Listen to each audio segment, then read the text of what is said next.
ሂፕኖሲስ ምንድን ነው? በ1951 ዓመተ ምህረት በኮፐንሃገን ባንክ ውስጥ የህግ አካላት ስለ አእምሮ ቁጥጥር ወይም ማይንድ ኮንትሮል ያላቸውን አመለካከት ለዘላለም የለወጠ አንድ አስፈሪ ክስተት ተፈጠረ። ፓሌ ሃድሩፕ የተባለ የቀድሞ እስረኛ ወደ ባንኩ በመግባት ሁለት የባንክ ሰራተኞችን ተኩሶ ከገደለ በኋላ ወደ ባንኩ ውስጠኛው ክፍል በመግባት ገንዘብ ጠየቀ። በቁጥጥር ስር ሲውል በእንቅልፍ ልቦና ውስጥ እንዳለ ሰው ወይም ትሬስ ላይክ ስቴት ሆኖ ነበር የተገኘው። ወንጀሉን የፈጸመው ጠባቂ መንፈስ ስላዘዘው እንደሆነም ተናገረ። የፖሊስ ምርመራ እንደሚያሳየው ሃድሩፕ ብሮጀን ኒልሰን በተባለ የቀድሞ የክፍል ጓደኛው ስልታዊ በሆነ መንገድ ሲዘወር ወይም ማኒፑሌት ሲደረግ ነበር። ኒልሰን ለበርካታ ዓመታት ጥልቅ የሆኑ የሂፕኖሲስ ዘዴዎችን፣ ዮጋንና የአእምሮ ግፊት ጥቆማዎችን በመጠቀም ሃድሩፕን ወደ የጦር መሳሪያነት ቀይሮት ነበር። ሃድሩፕም ድርጊቱን እየፈጸመ ያለው በመለኮታዊ ምሪት እንደሆነ አሳምኖት ነበር። ፍርድ ቤቱ ሂፕኖሲስቱን ኒልሰን የሃድሩፕን የግል ፈቃድ ሙሉ በሙሉ መቆጣጠሩን በማመን ለግድያዎቹ የዕድሜ ልክ እስራት በመፍረድ ታሪክ ሰርቷል። የጓደኛውን አእምሮ የተቆጣጠረው ኒልሰን ሲታሰር፣ ወንጀሉን የፈጸመው ግን ተፈታ። ሂፕኖሲስ ብዙ ጊዜ በፊልሞች ላይ እንደ አስማታዊ ድርጊት ይቀርባል። የድሮ የሆሊውድ ፊልሞች ቫምፓየሮች ሰለባዎቻቸው ትዕዛዞቻቸውን እንዲፈጽሙ ለማድረግ የአእምሮ መቆጣጠሪያ ኃይል ሲጠቀሙ ያሳያል። እርግጥ ነው እነዚህ አፈ ታሪካዊ ውክልናዎች ብቻ ናቸው። ሆኖም የኒልሰን ታሪክ እንደሚያረጋግጠው ዋናው ጽንሰ ሐሳብ በስነ ልቦና ሕክምናም ሆነ በዳርክ ሳይኮሎጂ ዘዴዎች ውስጥ ጥቅም ላይ የሚውል እውነት ነው። ሂፕኖሲስ በራሱ ክፉ ወይም ደግ አይደለም። ለዚህም ነው አታላዮች ለጥቅማቸው መዋል የቻሉት። በዚህ ምዕራፍ ሂፕኖሲስ ምን እንደሆነና አታላዮች የበላይነት ለማግኘት እንዴት እንደሚጠቀሙበት እንመለከታለን። በቅድሚያ ግን ይህንን ቪዲዮ ላይክ በማድረግና ይህንን ዳርክ ሳይኮሎጂ መጽሐፍ ሙሉን በአማርኛ የምትፈልጉ ብቻ ከታች ባለው የቴሌግራም ሊንክ አድራሻ መጠቀም ትችላላችሁ። ሂፕኖሲስ ምንድን ነው? ሂፕኖሲስ የሚለው ቃል የመጣው እንቅልፍ ከሚለው የግሪክ ቃል ሂፕኖስ ቢሆንም ሂፕኖሲስ ራሱ ከእንቅልፍ ፈጽሞ የተለየ ነው። በታሪክ ሂደት ውስጥ ምሁራን ለዚህ ጽንሰ ሐሳብ ተስማሚ ትርጉም ለመስጠት ሞክረዋል። በአጭሩ ሂፕኖሲስ የቃላት መመሪያዎችን በመጠቀም አንድን ሰው ወደ ተለወጠ የአእምሮ ሁኔታ የመምራት ችሎታ ሲሆን፣ ይህም ሰው ለሚሰጡት አስተያየቶች ወይም ትዕዛዞች የበለጠ የእሽታ ምላሽ እንዲሰጥ ያደርገዋል። ሂፕኖሲስ የተደረገ ሰው ልክ እንደ ሮቦት ነው። የታዘዘውን ያለ ማወላወል ይፈጽማል። ይህ ሁኔታ ከተፈጠረ በኋላ ሂፕኖሲስቱ ቀጥተኛና ቀጥተኛ ያልሆኑ ምክሮችን ወይም ትዕዛዞችን ለዚህ ሰው ሊሰጠው ይችላል። በሕክምና ዘርፍ ታካሚው እንደ ማጨስ፣ ጤናማ ያልሆነ አመጋገብ ወይም ውፍረቶች ያሉ መጥፎ ልማዶችን እንዲተው ለማበረታታት ዶክተሮች ይህንን ዘዴ ይጠቀማሉ። ሂፕኖሲስ ባህሪን በማስተካከል ረገድ ውጤታማ እንደሆነ ስለተረጋገጠ ወደ ሂፕኖቴራፒ የሕክምና ዘዴ ተቀይሯል። ነገር ግን ይህ ዘዴ በክፉ ሰዎች እጅ ሲገባ በግለሰቡ ድብቅ አእምሮ ማለትም ሰብኮንሺየስ ማይንድ ውስጥ ጥቆማዎችን በመትከል ባህሪን ለመቀየርና ሰዎችን ለማታለል ይጠቀሙበታል። ሂፕኖሲስ ንቁ የሆነውን የአእምሮ ክፍል በማለፍ ወደ ግለሰቡ ድብቅ የአእምሮ የመግቢያ መንገድ ነው። ይህም ሐሳቦች እንዲተከሉና ግለሰቡ በታዘዘው መንገድ ብቻ እንዲንቀሳቀስ ያደርጋል። ይህ ደግሞ የግለሰቡን የሞራል መርሆች የሚቃረኑ ድርጊቶችን እንዲፈጽም እስከ ማድረግ ሊደርስ ይችላል። ሂፕኖሲስ የሌሎችን የግል ፈቃድ ወይም ዊል ፓወር ለመጥለፍ እንደ መሳሪያ ሊያገለግልም ይችላል። የንግግር ሂፕኖሲስ በ1960ዎቹ መገባደጃ ላይ ቻርልስ ማንሰን የተባለ የሃይማኖት መሪ በተከታዮቹ ላይ ፍጹም የሆነ የበላይነትና ቁጥጥር ነበረው። ይህንን ያደረገው በጉልበት ሳይሆን ስትሪም ወይም ጅረቱ ተብሎ በሚጠራው የቋንቋ ስልት ነበር። ማንሰን ተከታዮቹን ለሰዓታት በሚቆይ ፈጣን ንግግር ያዳክማቸው ነበር። ንግግሩ ከአንዱ ርዕስ ወደ ሌላው በዘፈቀደ ይዘል ነበር። ከቢትልስ የሙዚቃ ግጥሞች ወደ መጽሐፍ ቅዱስ ትንቢት፣ ከዚያም ወደ ጦርነት እንዲሁ ይሸጋገር ነበር። የሥነ ልቦና ባለሙያዎች ይህንን ዘዴ የግራ መጋባት ቅስቀሳ ወይም ኮንፊውዥን ኢንዳክሽን ብለው ይሰይሙታል። ማንሰን የተከታዮችን አእምሮ ትርጉም በሌለውና እጅግ ፈጣን በሆነ መረጃ በመሙላት የሰከነ የማሰብ ችሎታን ወይም ክሪቲካል ቲንኪንግ ያዳክም ነበር። በዚህ ግራ መጋባት ውስጥ ግልጽነትን ለማግኘት በሚያደርጉት ተስፋ የቆረጠ ሙከራ አእምሯቸው እረፍት ይፈልግና ወደ ታዛዥነትና ወደ ድንዛዜ ሁኔታ ይገባል። በዚህ ወቅትም ማንሰን ወደ ተከታዮቹ አእምሮ ትዕዛዞችን ያስገባል። እኔ ኢየሱስ ነኝ ወይም ለኔ ስትሉ ሰዎችን ግደሉ ይላቸዋል። ተከታዮቹ ንቃተ ሕሊናቸው በትክክል እያሰበ ስላልሆነ እነዚህን የማይረቡ ንግግሮች ያለ ጥያቄ ይቀበሉ ነበር። የማንሰን አስፈሪ ቁጥጥር ወይም የንግግር ሂፕኖሲስ ኮንቨርሴሽናል ሂፕኖሲስ ምሳሌ ነው። የንግግር ሂፕኖሲስ ወይም ስውር ሂፕኖሲስን ለመግለጽ የምንጠቀምበት ቃል ነው። በዚህ ቃል መሰረት የሂፕኖሲስ ድርጊቱ የሚከናወነው ግለሰቡ ድርጊቱ እየተፈጸመበት መሆኑን ላያውቅ ይችላል። ይህ ማለት ክስተቱ የሚፈጸመው ያለ ግለሰቡ ፍቃድ ነው ማለት ነው። በዚህም ምክንያት የንግግር ሂፕኖሲስ እንደ ዳርክ ሳይኮሎጂ አካል ተደርጎ ይወሰዳል። የንግግር ሂፕኖሲስ የሚተገበርበት ዋና ምክንያት አታላዩ ወይም ማኒፑሌተር የግለሰቡን የውስጥ አእምሮ ሰውየው ሳያውቅ ለመቆጣጠር ስለሚፈልግ ነው። አታላዮች ይህንን ዘዴ የሚጠቀሙት ኢላማ የሆነው ግለሰብ አታላዩ ያቀደውን ሴራ እንደማይስማማበት ስለሚያውቁ ነው። ብዙውን ጊዜ እነዚህ ሴራዎች ግለሰቡን ከእምነቱ ወይም ከፍላጎቱ ጋር የማይጣጣሙ ድርጊቶችን እንዲፈጽም ለማድረግ ያለሙ ናቸው። ስለሆነም አታላዩ ግለሰቡን ለማዘዝ እንዲችል ስውር የሆነ ተንኮልን መጠቀም ያስፈልገዋል። ስለ ንግግር ሂፕኖሲስ መማር ለምን ያስፈልጋል? ስለ ንግግር ሂፕኖሲስ መማር ሁለት ዓላማዎች አሉት። የመጀመሪያው ምን እንደሆነና በአንተ ላይ እንዴት ጥቅም ላይ ሊውል እንደሚችል ለመረዳት ነው። አታላዮች ይህንን ስልት በመጠቀም አንተን ለነሱ ጥቅም እንድትሰራ እንዴት ሊያስገድዱ እንደሚችሉ ማወቅ አስፈላጊ ነው። ሁለተኛው በዕለት ተዕለት ሕይወት ውስጥ መጠቀም የምትችላቸውን ስልቶችን ለማወቅ ነው። ሆኖም እነዚህ ዘዴዎችን ለመጠቀም ከመረጥክ ያንተን ፍላጎቶች በሌሎች ላይ መጫን መሆኑን ማወቅና መጠንቀቅ አለብህ። የንግግር ሂፕኖሲስ አጠቃቀም ስነ ምግባር በአጠቃላይ ሲታይ ከዚህ ዘዴ ጋር ስውር የሚል ቃል የተያያዘበት ምክንያት ልምምዱ ስነ ምግባራዊ ልምምድ ስላልሆነ ነው። ይህ ማለት የውይይት ሂፕኖሲስ ያለ ተጎጂው ፈቃድ ስለሚከናወን እጅግ የከፋ ልምምድ ነው። በሂፕኖሲስ ውይይት ወቅት ኢላማው በእርሱ ላይ የተደረገ ያለውን ሙከራ አያውቅም። በውጤቱም አታላዩ ኢላማው ምን እየተካሄደ እንደሆነ ከመረዳቱ በፊት የበላይነቱን ያገኛል። የንግግር ሂፕኖሲስ ውጤታማነት በአብዛኛው የተመሰረተው በኢላማው የአእምሮ ጥንካሬ ላይ መሆኑ ልብ ሊባል ይገባል። አንዳንድ ሰዎች ከሌሎች ይልቅ መታለልን የመቋቋም ከፍተኛ አቅም አላቸው። ስለዚህ አንድ አታላይ ስውር ዘዴዎችን በእነርሱ ላይ ለመጠቀም ሲሞክር ውጤታማ ላይሆን ይችላል። ያም ሆነ ይህ የንግግር ሂፕኖሲስ በየትኛውም ተቋም በይፋ የተፈቀደ አይደለም። እንዲሁም እንደ ኢስነ ምግባራዊነት ወይም አንኤቲካል ይቆጠራል። አራቱ የንግግር ሂፕኖሲስ ደረጃዎች። የንግግር ሂፕኖሲስ ግብ በአንድ ሰው ንቃተ ሕሊና ላይ ተጽዕኖ ማሳደር ነው። ይህንን ውጤታማ በሆነ መንገድ ለማድረግ የተወሰነ ቅደም ተከተል መከተል አለብህ። ደረጃ 1 እምነት መገንባት። ማንም ላይ ተጽዕኖ ከማሳረፍ በፊት ያ ሰው ከአንተ ጋር ምቾት ሊሰማው ይገባል።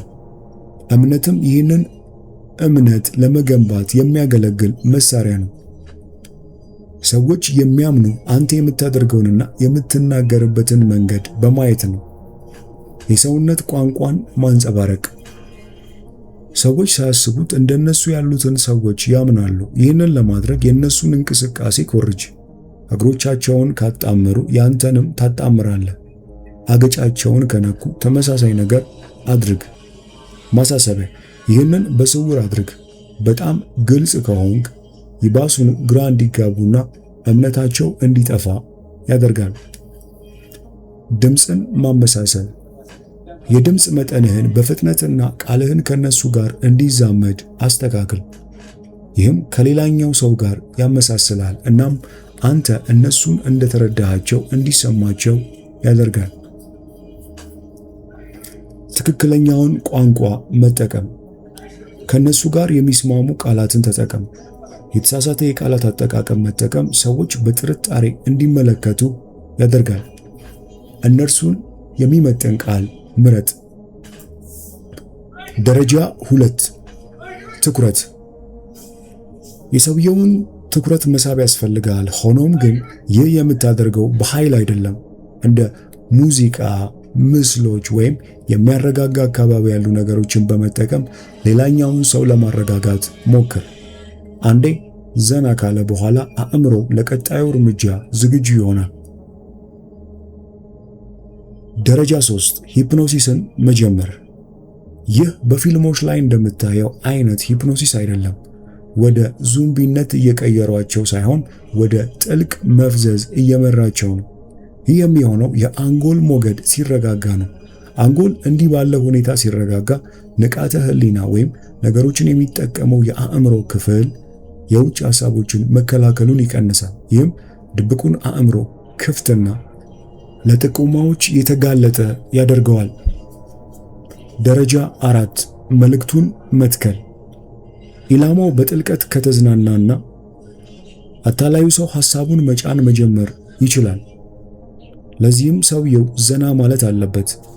ውጥረት ካለበት ወይም የተዛባ የአእምሮ ሞገዶች ካጋጠመው ዘዴው ወዲያውኑ ይከሽፋል። የንቃተ ህሊና የውጭ ሐሳቦችን መቃወም ስለሚያቆም ሐሳቦች ስር ይሰዳሉ። ከዚያም ሰውየው በተነገሩት ሐሳቦች ላይ እርምጃ ለመውሰድ ሊገደድ ይችላል። በሂፕኖሲስ ውስጥ መልህቅ መጠቀም ወይም አንከሪንግ። አንከሪንግ ምንድን ነው? አንከሪንግ ወይም መልህቅ ማለት አንድን ስሜት ከአንድ ቀስቃሽ ሁኔታ ጋር የማገናኘት ሂደት ነው። ይህንን እንደ ሬዲዮ ማዳመጥ አድርገህ አስበው። ከዓመታት በፊት የሰማኸውን ዘፈን በድንገት ስትሰማ ያን የተሰማ ስሜት ድንገት ይሰማሃል አይደል? ዘፈኑ መልህቅ ወይም ቀስቃሽ ሁኔታ ሲሆን ስሜቱ ደግሞ ምላሽ ነው። በሂፕኖሲስ ውስጥ እነዚህን ሁኔታዎች በአጋጣሚ እስኪፈጠሩ አንጠብቅም። ይልቁኑ ስሜቶችን በፈለግን ጊዜ መፍጠርን ሆን ብለን መጠቀም እንችላለን። መልህቅን እንዴት መፍጠር ይቻላል? ሳይካትሪስቶች የሌላን ሰው ስሜት ለመቆጣጠር እንዲደራቸው ይህንን ዘዴ ይጠቀማሉ። ሂደቱም እንደሚከተለው ነው። ትውስታን ማምጣት ወይም ሪኮል። ሂፕኖሲስቱ ካለፈው ህይወት ጋር የተገናኘ ጠንካራ ስሜት የተሰማ ጊዜ፣ ለምሳሌ በጣም በራስ መተማመን ወይም ደስታ የተሰማ ጊዜ እንዳያስታውስ ይጠይቃል።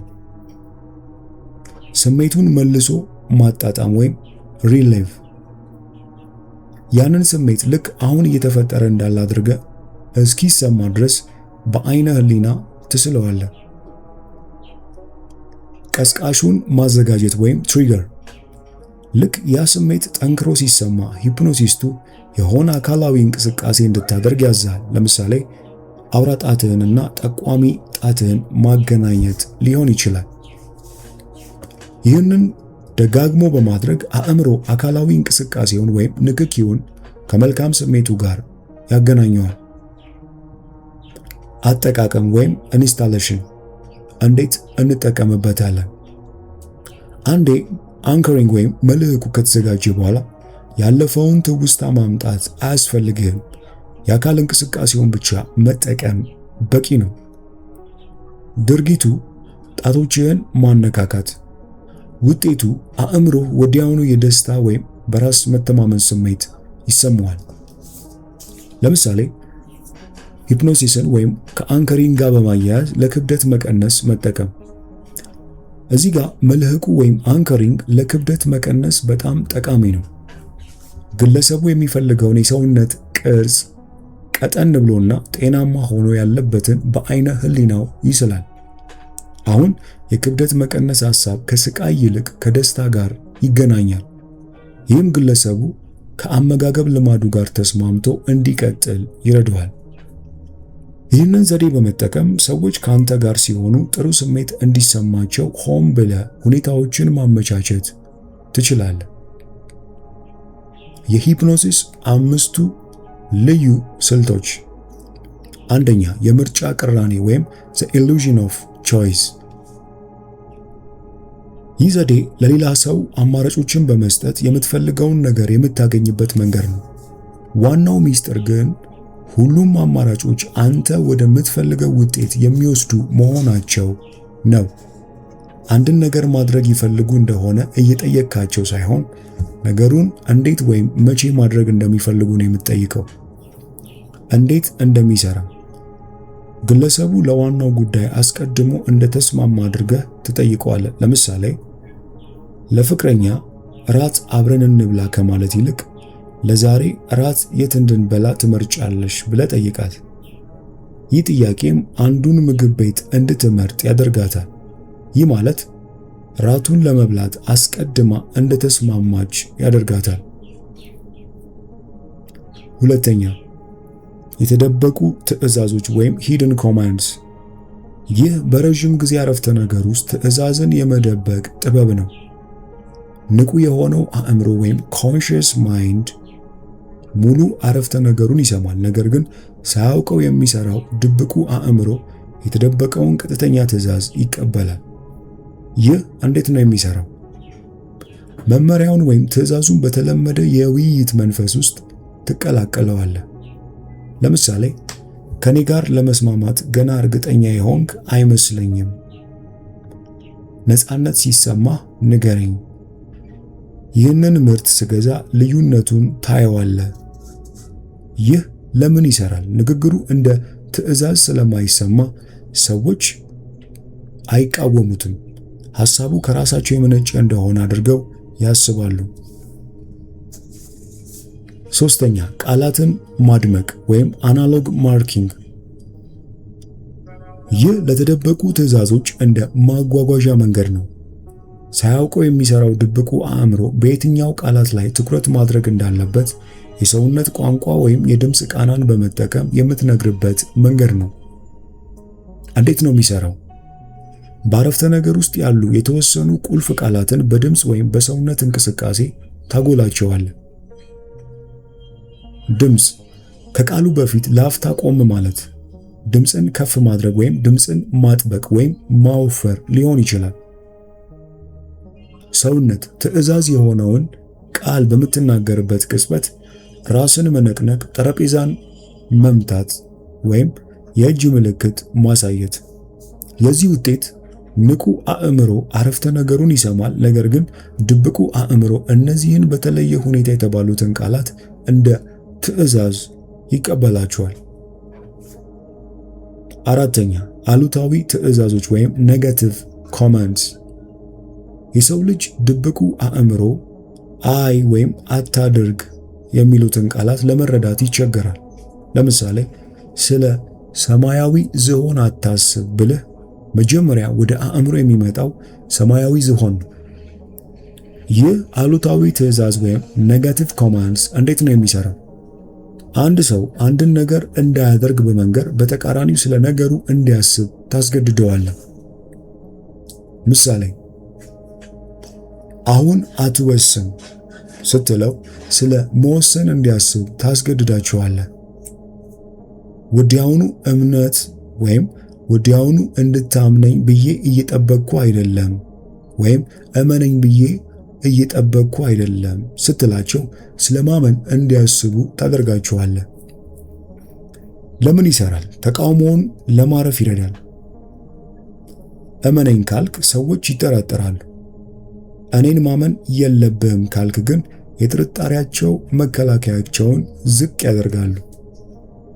አምስተኛውና የመጨረሻው ዘይቤ ወይም ሜታፎር።